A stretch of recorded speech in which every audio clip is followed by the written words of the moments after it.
Revanth Reddy sir Congress లో వస్తానంటుండా లేకుంటే మీరే పిలుచుకుంటురా? ఆయన వస్తా అన్నాడా రానన్నాడా నేను ఎన్నడూ చెప్పిన ఎవరికి ఒక 5-6 నెలల క్రితం కాంగ్రెస్ లోకి వస్తే నీకు లాభం అవుతుందిరా బాబు, ఊకే ఒక్కరిని ఎందుకని రోజు కొట్లాడతావు రోజు, దాని బదులు మా పార్టీ బలంగా ఉన్నది, రేపు వచ్చేది మేమే ఆల్టర్నేటివ్ ఏది టిఆర్ఎస్ కు అన్నాడు. ఇన్నాడు ఆలోచన చేస్తున్నట్టుండి ఇప్పుడు ఏమైతుందో చూడాలి. రాజీవ్ గాంధీని అయితే రాహుల్ గాంధీని కలిశాడు, ఉత్తమ్ కూడా తెలుసు. నెక్స్ట్ ఏ ప్రభుత్వం ఉంటదో అధికారంలో? అరే కాంగ్రెస్ 19 లో చూడు 100% వస్తుంది. ఎందుకంటే కేసీఆర్ మొదలేమన్నాడు 2 సీట్లు వస్తాయి కాంగ్రెస్ కు, ఒకటి మహబూబ్నగర్ లో ఒకటి ఖమ్మంలో అన్నాడు. ఇప్పుడు దిగిండు 80కి వచ్చిండు, ఇంకా 2 రోజులు అయితే 60 అంటాడు, ఇక 40కి వస్తాడు. వాళ్ళ ఎమ్మెల్యేలు కూడా ఓడిపోయేటోళ్ళు 22 మంది లిస్టు తయారైంది. ఎవరిని కలవడు, ప్రగతి భవన్ లో ఆయన ఒక్కడే ఉంటాడు, ఏ పేదోని కలవడు, ఏ మంత్రి కూడా అపాయింట్మెంట్ తీసుకొని పోవాలి, శాసనసభ్యులు కూడా అపాయింట్మెంట్ తీసుకొని పోవాలి, రైతులు పోతే కలవడు, అన్ఎంప్లాయిడ్ పోతే కలవడు, ఏ పేదవాడు నేను పోతే ఎన్నోసార్లు పోయినా ఏడికి బెంగళూరు కర్ణాటక పోతే అక్కడ సిద్ధరామయ్య అందరినీ కలుస్తాడు. రోజు 9:30 బయటకు వస్తాడు, 11 బజే దానికి అందరినీ కలిసిపోతాడు. బయట జనం ఉంటే జనం, ఈయన ఇంట్లోకే బయట లేడు, ప్రగతి భవన్ సొంతంగా కట్టుకున్నాడు.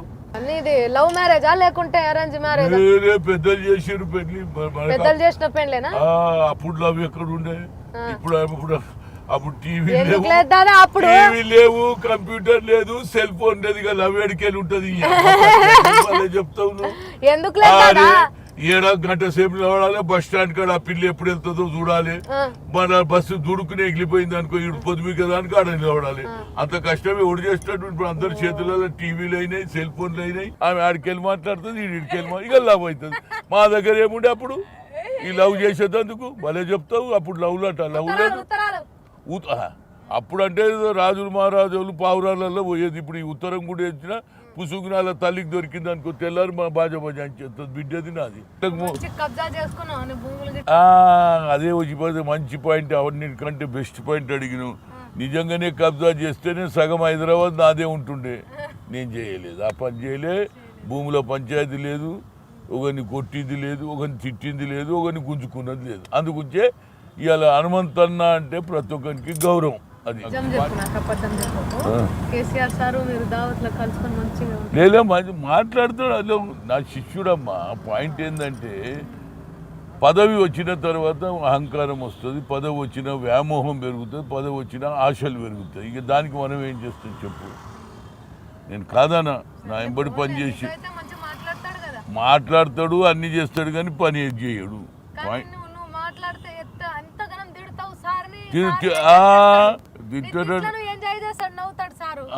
తిడతాడు, ఎంజాయ్ చేస్తాడు, కానీ ఎవరికి పని చేయడు. నేనేమంటా అంటే నువ్వు ఇచ్చిన మాట నిలబెట్టుకోరా పోయి, ఎన్నికలలో వాగ్దానాలు చేసినవా లేదా, ఆ వాగ్దానాలు నింపుకో అని చెప్తా. డ్రగ్స్ అంటాడు ఉన్నాడు, మియాపూర్ భూములు అంటాడు ఉన్నాడు, రోజు ఒక కథ చెప్తాడు, ఇది విడిచిపెడతాడు అది పడతాడు. రా గాంధీ భవన్ దానికి ఇంత దూరం వచ్చి గాంధీ భవన్కు రాకపోతే ఎట్లా?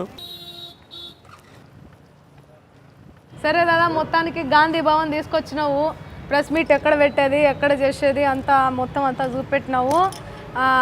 మొత్తానికి రేవంత్ సార్ వస్తే తీసుకుంటారు ఇక, అంతేనా? ఆయననే రావాలి, ఎందుకంటే అక్కడ ఏం లేదు.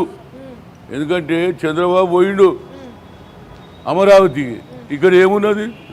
ఇక్కడ టీడీపీ లేదు. కేసీఆర్ తోటి ఫైట్ చేయాలంటే నిజంగా కాంగ్రెస్ పార్టీ ఒకటే ఆల్టర్నేట్ ఆయనకు.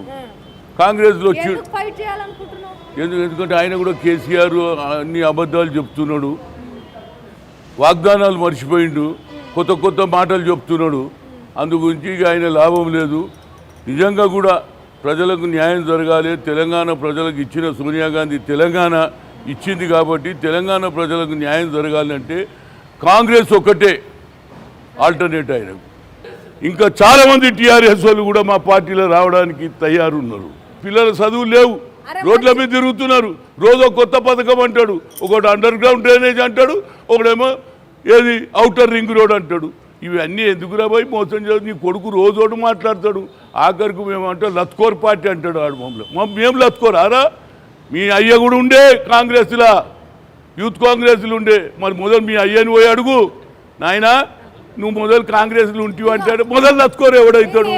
ఇక్కడేమో ఒరుతున్నావు కానీ పక్క పంటి కేసీఆర్ మంచిగా ఉన్నావా? మంచిగా ఉంటావా అని ఇగో మర్యాద, అది మర్యాద.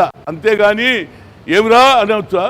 మర్యాద మాట్లాడతాం. కానీ యుద్ధం ప్రకటించినప్పుడు అన్ని ఆయుధాలు ఒక్కటి కావాలి. ఏం తల్లి కరెక్టా చెప్పేది? ఇక సినిమా తీస్తే తీయి, నీ దయ ఉంటే తీయి. ఆ సినిమాలో కూడా జబర్దస్త్ విలనా ఏదైనా కానీ జబర్దస్త్ మాట్లాడేది నాకు దేవుడు ఇచ్చిన వరం. కేసీఆర్ హీరో అయితే నేను విలన్ అయితే అని పని పక్కా చేస్తాను. అమ్మ పంచాయతీ